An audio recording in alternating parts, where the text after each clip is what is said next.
Buckle into the car seat, fishing cats, because the Average Angler crew is heading to the East Coast to try our luck with hooking southern flounder, better known as the huge doormats of the Sebastian Inlet. Sweet mother of pearl. Look at this bulldog tree. He's coming up. Boy, he's a hunter. Man. Shock in the water. Oh, tail slapping. All of a sudden down there, boom. That is old Florida at its best.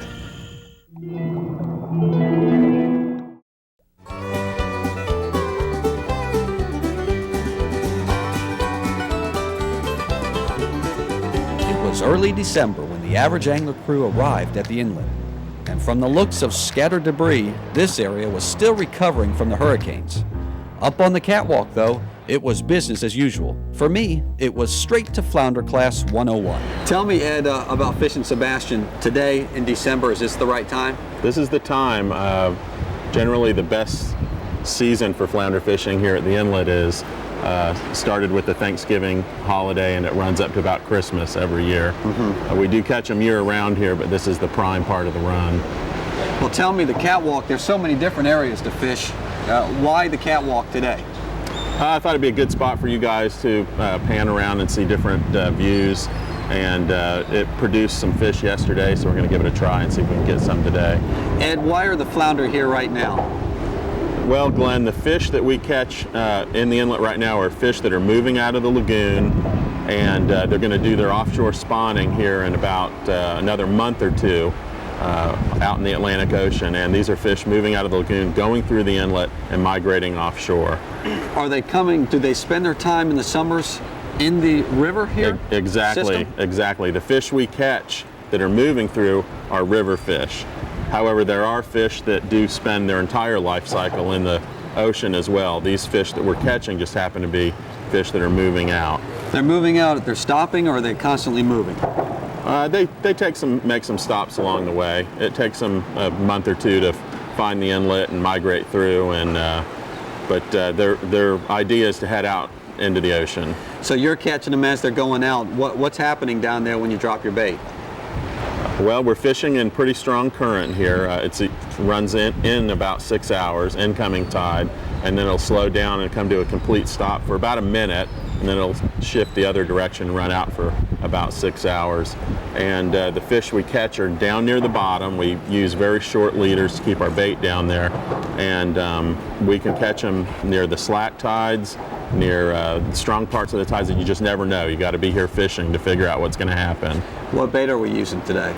The preferred live bait we use in the inlet here is finger mullet. They hold up better in the strong current. We hook them through the lips off to the corner of the mouth, and they'll stay alive fairly well like that. Other fish baits do work as well. They're just harder to keep alive in the current here. What are you waiting for? You waiting for a real solid thunk, or is it a nibble? What's happening? It's a pretty hard strike. Usually a nice sized flounder that, like we see moving out this time of the year, will give a fairly good hard tap, and it'll be followed by resistance on the end of your line, a lot like being hung to the bottom, and that shows you there's a fish that swallowed your bait hanging on the bottom. Okay, and as far as the tackle that we're using, how much? Sliding sinker rig, a 15-20 pound outfit's real good. Our leader is about a 12 to 14 inch leader, a swivel, a 1/0, 2/0 hook, and your weight is going to be about whatever you need to just hold bottom.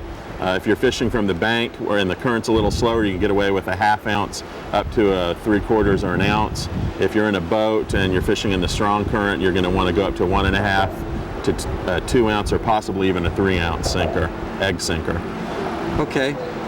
When I drop that line down there and I let it sink to the bottom, is there any finesse with it? Am I trying to? Keep your finger to the line. Always be feeling for that tap. It takes some practice to figure out a strike from a non-strike, but you'll get the hang of it, and this is a good time of the year to get some practice in. I haven't had much sleep last night, and so if I start to doze off, can you just slap me in the head a little bit slap and get me going? Don't slap me with the flounder, though. I've got a nice flounder. I'm going to whack you upside the head with it. Okay. I got my first glimpse of a doormat as a boat not far from us corralled one. I was itching to get started, but I still needed more schooling. And this is not just something somebody left here, just trash. This is highly important, isn't it? Yeah, we just call them rod ties. If you're going to set your rod down for anything, to net a fish for a friend or to walk off and grab a soda or something, you'll want to tie your rod up. Whether you're fishing on the catwalk or the L dock or the jetties, otherwise your rod might not be here when you get back. Sometimes if it gets really windy up here, we'll have to tie CW. Yeah, But he's there real you go. skinny, might have to tie him to the railing. We could or use some bungee cords for him. Okay. Alrighty, let's hit it. The action on the boardwalk was really starting to heat up. Boy, those flounder are hefty. Should I cast out there or Ed? Sure, you can actually even drop Or it start straight from down, here? Glenn, Okay. and then start kind of walking it back.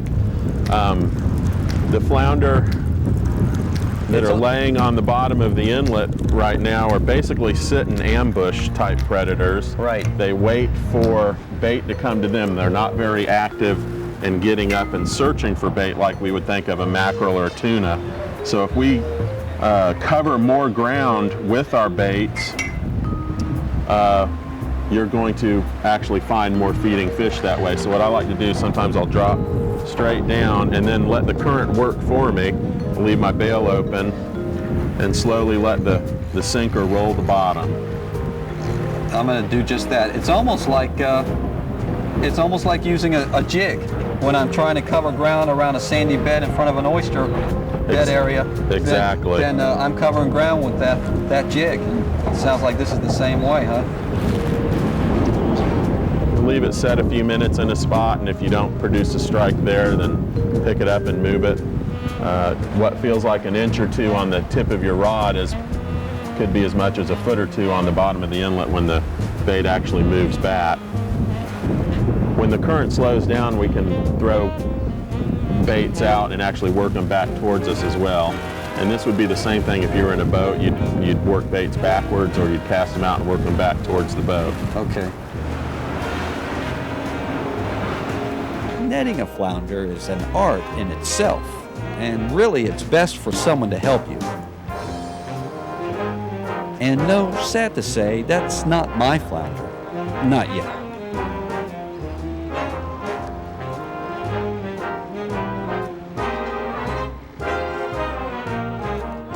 A sack of sorts is a good piece of equipment to have on the catwalk, or you may lose dinner. I finally got my flounder thunk, but wound up with my first taste of flounder frustration. And I lost my first big flounder. What happened?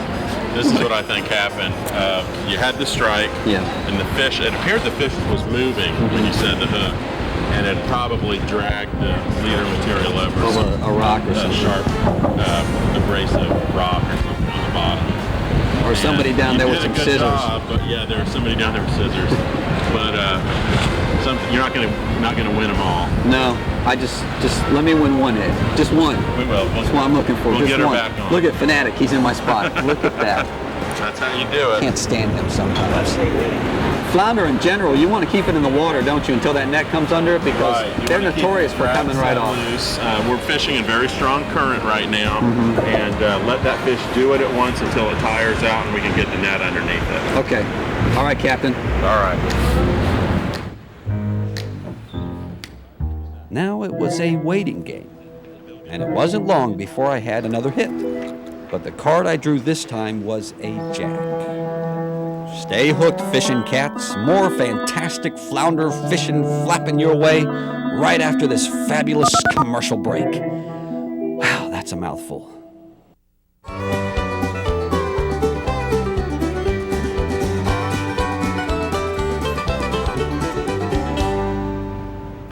Back at the inlet, CW was mimicking the local wildlife, as I put some more studying into Flounder 101, which included types of flounder and filleting the delicious fish. Ed, you can really tell the difference between the southern flounder and the Gulf flounder. It's the spot. I don't even see any spots on the southern. Right.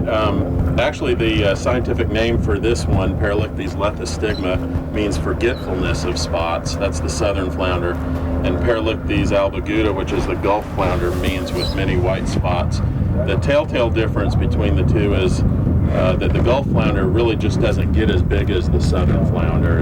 A really good sized specimen might be 3 or 4 pounds. Why is that? Just a different species. That's the way God made them. And they generally have 3 spots that remain on the fish's back even after the fish is completely dead, and they form a triangular pattern. The southern flounder has no spots that remain on the fish after its color fades. Ed, is there such thing as a summer flounder? Is it different than these 2 species? Summer flounder is a completely different species from the 2 we have here.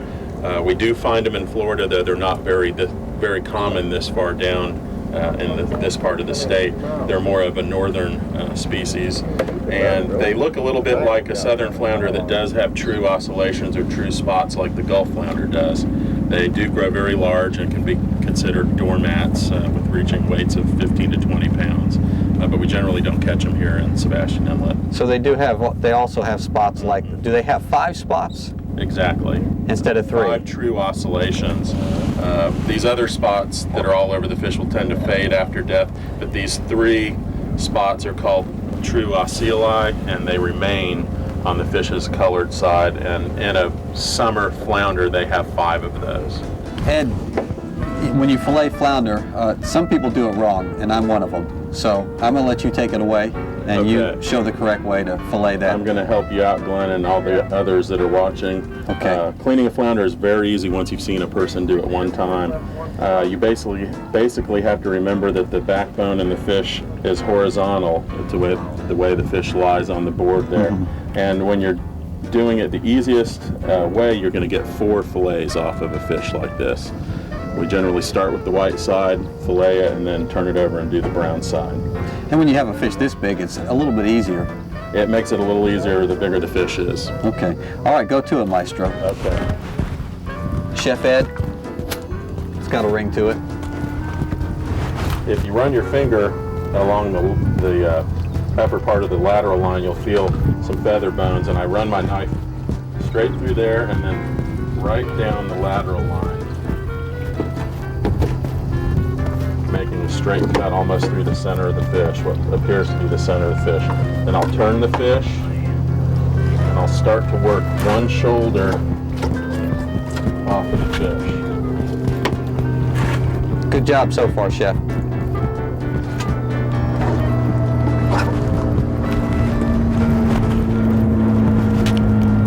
How many fillets can you get out of that? Well, you're going to have 4 when you're done. You can cut them up into any size that you want.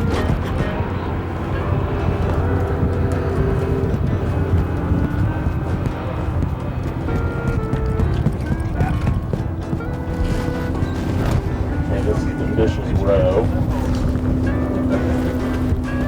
And on the larger fish like this, there's a considerable portion of meat in the cheek area. That's just up to the individual person if they want to take that out or not. You hear that a lot, but some people forget that, especially a big fish like that, you've got some... Take it out of the dark side here first. You got some cheek meat.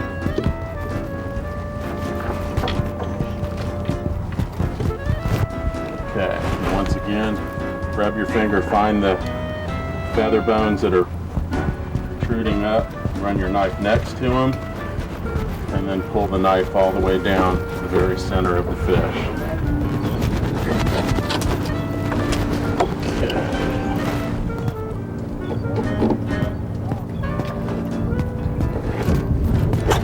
A female, Ed? Yeah, all these larger southern flounder are female. Once they get over about 2 pounds, it's going to be a female fish. I was hearing somebody up there say that if you find a small male, that the female may be nearby. This is true, yep. They'll tend to follow each other out. Okay, I'm going to slide this carcass down. After you're done, you should just have basically bones on each side of the stomach cavity of the fish. Rinse off the table here. They call this the trim that goes around each fillet, they call the lace. I just pull that off. That's no good. You can eat it. and then the portion that has the stomach cavity in it there, you can trim out the, there might be a couple bones in that.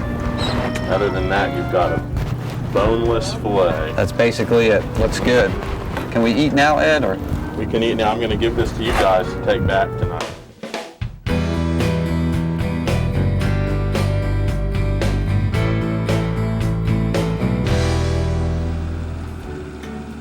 The action had slowed down on the catwalk, so we hopped aboard local Captain Terry Parsons' boat and headed into the inlet itself to drop a line. Soft lures were the immediate topic. Well, why do you like root beer and gold? I don't know. They're just good colors. Just a color you're confident with. All the colors that I've Now, used. I like you got those two ones. different lures in here. Do you ever use these? Those are bigger. Those are for snook. Okay. I use them for snook occasionally. And what's your the weight on your jig heads? In the river, when I'm drifting the flats, 1/8 ounce. When I'm drifting and jigging for flounder, usually 1/4, just to maintain contact with the bottom a little bit better. And what do you find in the month of December is when you're jigging? Boy, you name it. My boat record is 17 species in one day. 17 different species. Yeah, mostly on jigs. You can catch anything from trout, redfish, snook, mackerel, hermit. Yeah. Maintain contact, feel it on the bottom, and then just jig it lightly once you're down there. How deep is it? About 9 feet. Different depths in this pass right here? It's pretty much all uniform depth. If they're in here thick. You can drift through this section in a couple hours, catch 50, 60 flounder. And it's But not they're all going to be little. a golf flounder, They're and it's going to golf be a little flounder. bite, isn't it? Yeah, It's they're not like a gonna crab taking it. Okay. Or you're stuck on the bottom. You go, oh, I think I'm hung. No, there's a fish. That's what happens a lot. You think you're stuck, and it turns out to be a flounder. Yeah. If only that would happen today, Terry. Well. At, what do we got here? 72 degrees. We're more likely to catch a snook out here than we are a flounder. What temperature do 61 flounder is the like? really 61? magic number, yeah. And we thought after this cold snap we would drop it, but not drop It's it. not dropping. It's Well, this is still- incoming tide, too, so we've got ocean water out here. This is all ocean water. The ocean, obviously, is warmer. Yeah. The bottom of this area, is it mostly sandy Sand or bottom. all sand bottom, or Pretty are they much rocky? in here. Well, once you get down past that where that dock is, then it becomes rocky bottom. Is that better for flounder, or are they all over the place? The big flounder, the southerns like the rocky areas. They like the sand patches near the rocks. But if you want to fish down there, it's way too frustrating to jig. Yeah. You're just going to hang up constantly. So we prefer to jig in a little bit open water. Oops. Up. The bite is on. Look at that. It's going nuts. I killed Get with reach myself 12. going here. Gulf flounder. The Gulf flounder. Catch 60 of them, Terry. Or 3-spot, as we call them, because of the 3 spots. But there are times you can go through here and catch 60 of them. You can, literally. One after the other, and they'll all be this size. I won't keep them unless they're 15 inches.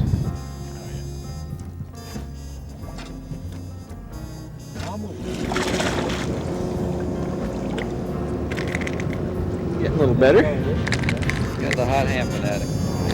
Yeah, it might be the yellow or the Flat. shade of.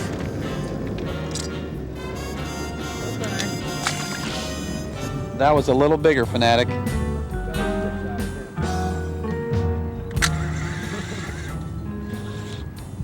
Yeah. Sea robin. There you go. There's one of the 17. Yeah, I would count that. Definitely. Fanatic had the hot ham that day, catching a variety of species.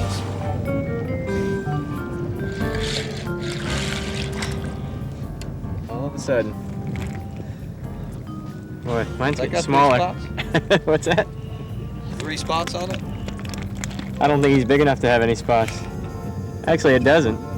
Is that a... That's a southern. Wow, southern. look at that. Sure is. There you go. Huge. Fanatic. He must have. Hey, so I've gotten the flounder slam already, huh?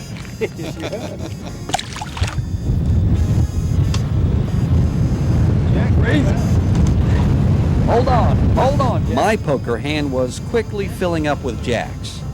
As the sky was quickly filling up with bad weather, it's time to head in. As we get our tent set up at the campsite, here's the ever-enjoyable email bucket. All right, folks, first up is Neil Luco with a 34-inch snook caught in Oldsmar, Florida, when it was in season. Next up is Diane Raimondo with the Little Manatee Red. Like that area. And finally, here's Al Torchia III and Al Torchia Jr. with trout caught in South Pasadena. This is our tent. Yes, unfortunately, CW was responsible for our shelter. What are we, 4 feet tall? Well, I'm not. This is gonna be a long night. Let's just hope it don't rain.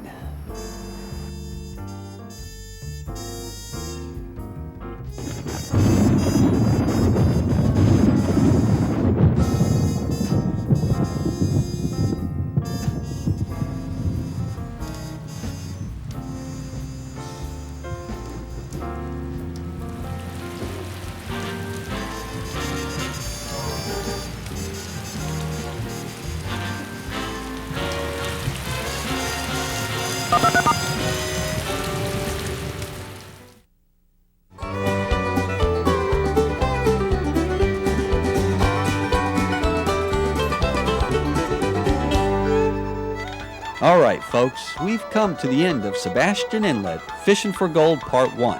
But those southern flounder doormats demanded more airtime. So join us again for Part 2, as average angler fishing action and mayhem at the Sebastian Inlet comes to a dramatic but tasty conclusion.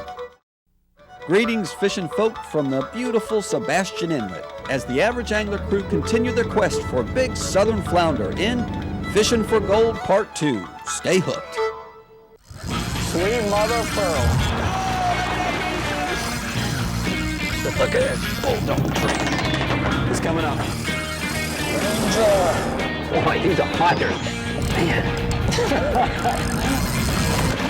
Shock in the water. Oh, tail slapping. All of a sudden down there, boom. That is old Florida at its best.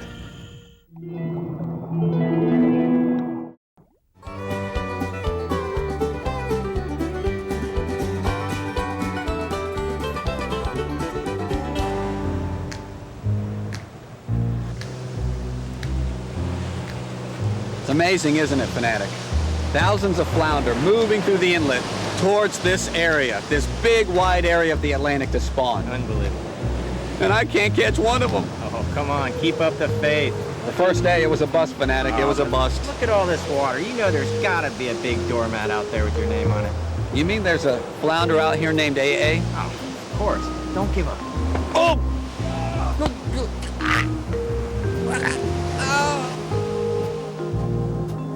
After checking for any broken bones from my accidental mishap, we headed over to the beach next to the Sebastian Jetty for a little surf fishing.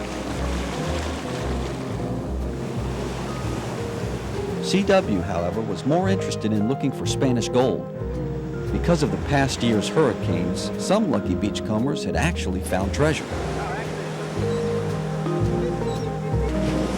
at the size of that black drum. You don't get black drum much bigger than that. Man, they said there's some big ones out here. Setting surf fishing aside, it was time to get back to the southern doormats of Sebastian, under the masterful guidance of Sebastian Inlet Ranger Ed Perry.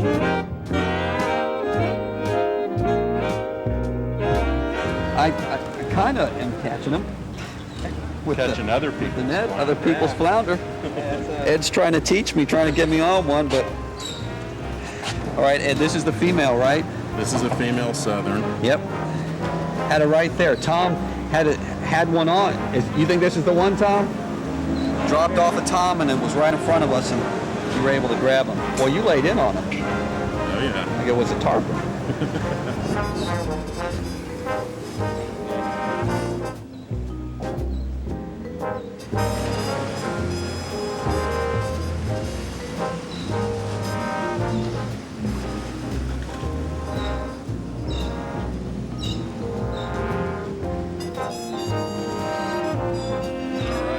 Ed's friend Tom had the hot hand that day, which allowed me to get some valuable netting lessons. Okay, talk me through this. Bring him up. Bring him up. Put the net down, down.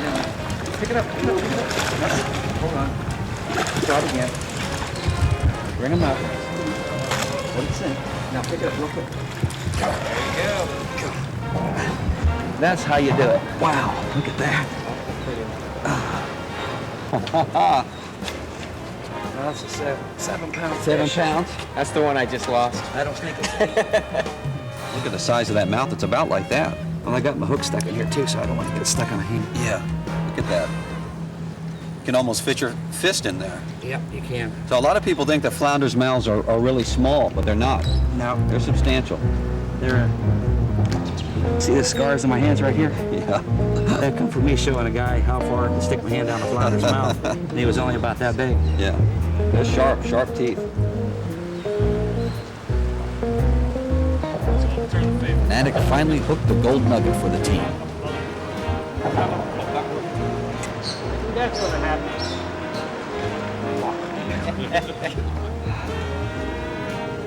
Look at that. Man, that's food and eggs. I'll take that. Man, Good job, Fanatic. hey, nice net. You're getting good at the net. Look at that. All right, the AA team finally comes up with one. I lost one hit, and finally How did it feel?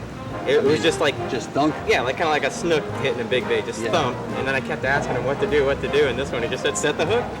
And that's it. Set the hook, and that's it. And he played it pretty good. Kept it below the water until we could get the net position, and then brought it closer up.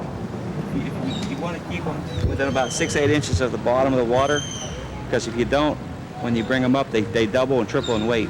Listen to the pros. You want to put it You back in better the just net? take them in the net and carry the whole net out. Yeah. We won't lose them. Now it was my turn. Could I get rid of my flounder frustration? Look at that. Look at that out there.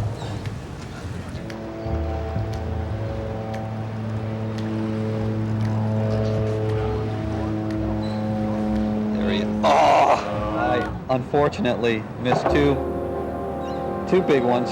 Two nice fish. Yeah. Flounder frustration is what I'm going to call this show. I'm calling you frustrated angler today and not average angler. Not average angler. FA. FA. And not FFA, because Yeah. that's Future Farmers of America. Okay. I think the big thing is that I know that you have collected treasure along the Treasure Coast. This is the Treasure Coast. Right. And I think you have a good luck charm. Let's take a look at that. Just show that one more time. You showed it to me earlier. That's an amazing find. Tell us about that. This is the reason why we are known as the Treasure Coast here. The museum I work in the park, which is just south of where we're fishing today, features the story of 10 or 11 doomed Spanish ships that were heading back to Spain in 1715, nearly 300 years ago. And a hurricane, very similar to the ones we had this year, struck as they were just off our coastline and blew the ships shoreward. Several people died, as many as 700 to 900 people perished in the shipwrecks, but a lot of them survived.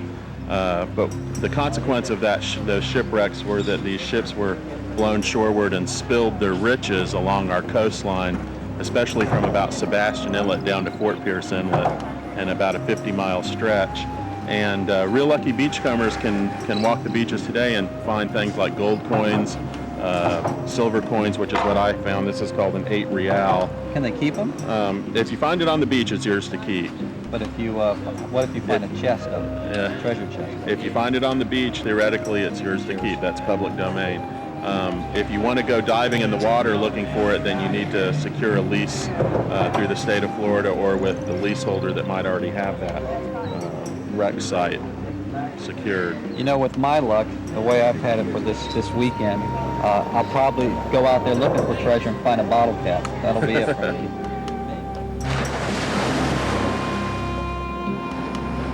Coming up next, fishing fans, a brief excursion back to the West Coast for some Gulf flounder action.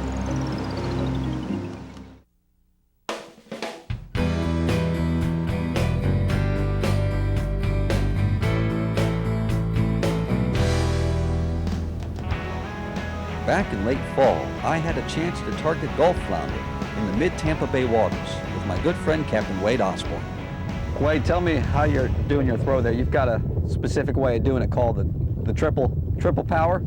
Triple power, triple lever. The reason I like casting a net this method is base real dirty. I don't like the leads in my mouth. What I do, I pull out a third of the net that's closest to me. Flip that over my elbow. Grab another third. Flip it over my right shoulder. Yeah. Gather that with my right palm of my hand. And I just swing it a couple of times. And if you notice, it allows you to really get it way out there too. You can cast Pretty easy too. Just triple one side, triple the other side, and then you're ready to go. Real easy. If you're used to putting the leads in your mouth, this takes you a little while to get used to holding the net on your right.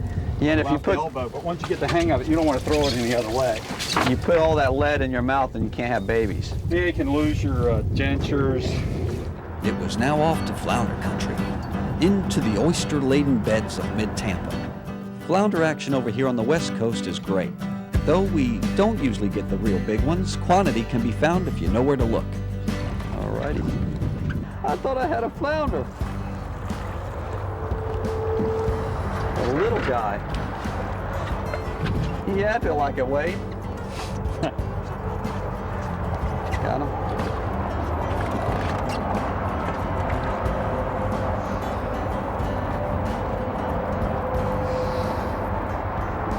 Here it gets bigger.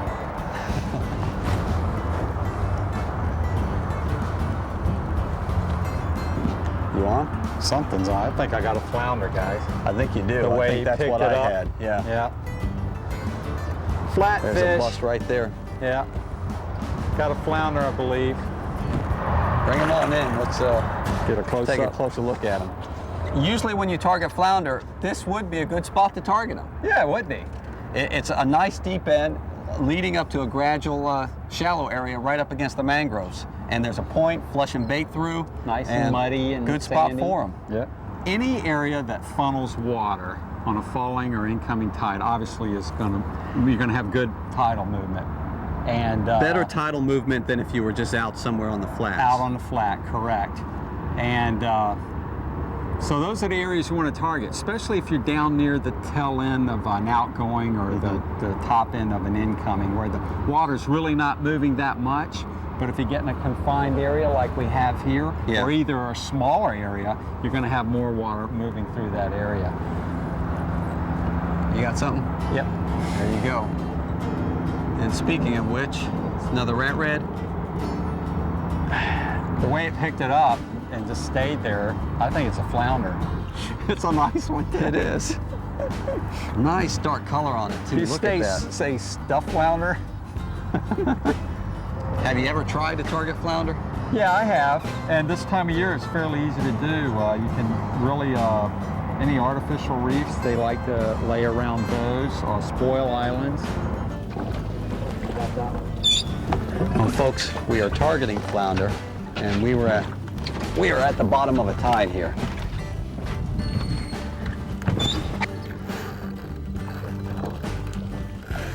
We got something right here. Yeah, that's a pretty nice one. fat. That is a nice flounder. A flounder. Snook. I'm still thinking flounder. This means the tide has turned and we're going to get smacked here. I believe it is. The action was now really kicking in with Wade hooking a snook. A nice All snook right. for Wade and finally a flounder for me. Mr. Flounder, hello there. Now that's a Gulf flounder right there. The three spots, very distinct. Tampa Bay flounder aren't as big as the Sebastian doormats, but to most, probably just as tasty.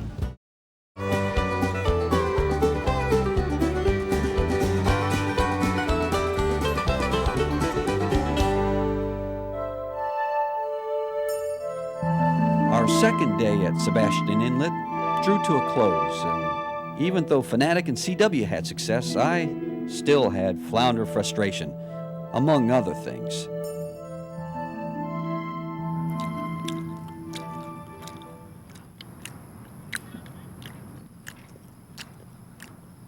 Do you have to chew so loud? I'm willing to share some of the flounder I caught. Oh, no, thank you. I'll catch my own dinner tomorrow. Have no fear. Oh, is that what you're upset about? Because I caught flounder and you didn't? No, not really. I'm upset because I believe that there's treachery afoot around here. What are you talking about? Fanatic, first you tried to kill me at the broken down boardwalk today. Come on, stop it. I wouldn't do you any harm. That's ridiculous. Oh, it's ridiculous. You do it for one thing. You do it for gold. Gold? Gold. What are you talking about? What gold? The gold that CW has been hoarding.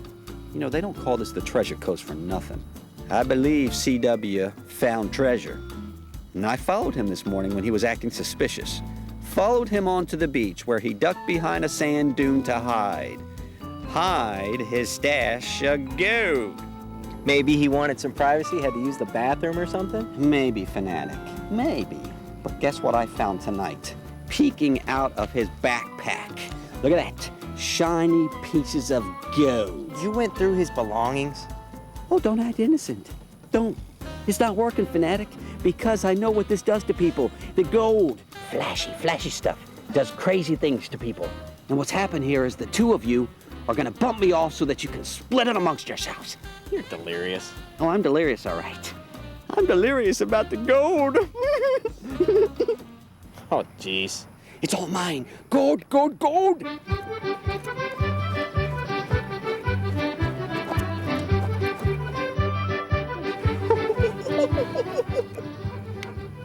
The gold, it's all mine. I love the gold. CW, don't let Average know that these coins are just candy. He might have a nervous breakdown. Gold.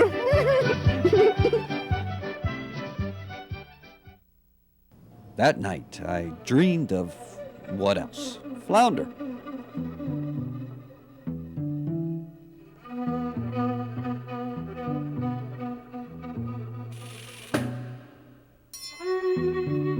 In my dream, I even made myself Flat, a two-dimensional character in hopes of learning the secret to flounder catching success. I may need a good shrink if this keeps up.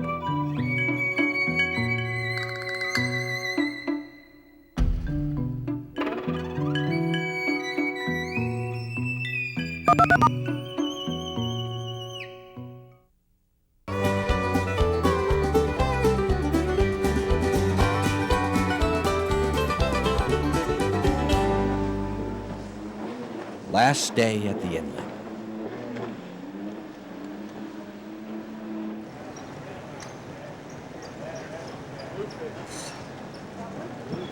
Oh, it's a bluefish.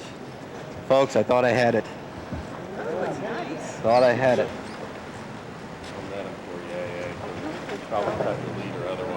That's a pretty good sized bluefish, folks. I thought that was a mullet school coming around this, but it looks like a big bluefish school.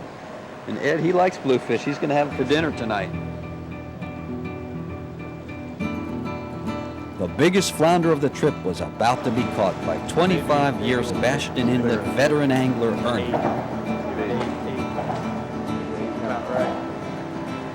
Nice and steady. That's a big one. That's a big one. Get him. I'll put him. Had him in the net. All I would have done was put your net back up till you some. Had it under him. All you had to do was lift it up. That fish wasn't underneath the net. I got a great look at him. Netting it was a different story altogether. Talk about tense. That's all I'm doing is hitting the fish. It's tension. When you're getting that net down and that fish, Ernie, he's going, oh, please get that fish. I ain't got one now. I think you stand next to it. Look at that.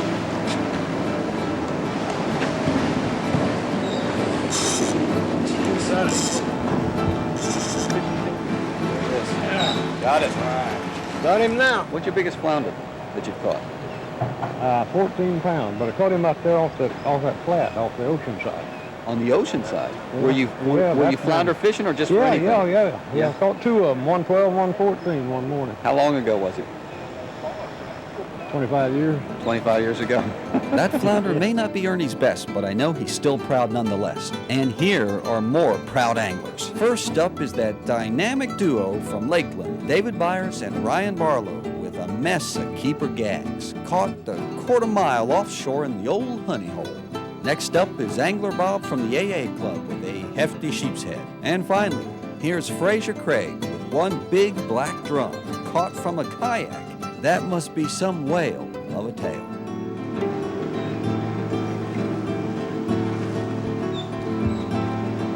this was my last shot at the Southies.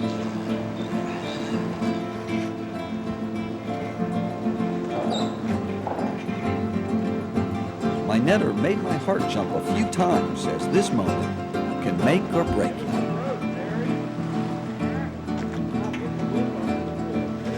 Ah, no more flounder frustration. Sweet mother of pearl. Sweet mother of pearl.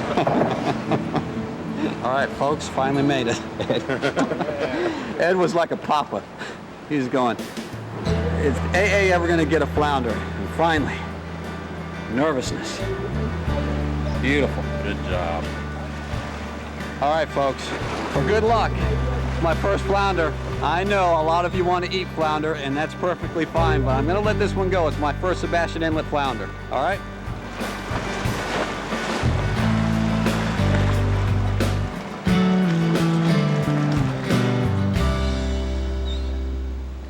If somebody, an average person, average angler like myself, wanted to come out here and try flounder fishing, what's some of the tips that you would suggest to them? Be persistent, be willing to spend some time. Stop by the tackle shops, find out what's going on. A lot of times they'll help you out with bait if you're not able to get any. And just stick with it, it'll pay off. Tell me if somebody wanted to bring their family, because I saw a lot of people, couples up there just sitting and fishing. This is a nice area to fish. You can fish the rocks, you can fish the jetties, you can fish the catwalk. This is a good place for the family to come. You camp right here. What are some of the other things that you can do here? That's right. On days when the fishing might be slow, Glenn, we have a lot more to offer than just fishing. There's great beach combing opportunities. We have 2 wonderful museums in the park, the Fishing Museum as well as the McClarty Treasure Museum, where you can find me when I'm not here fishing.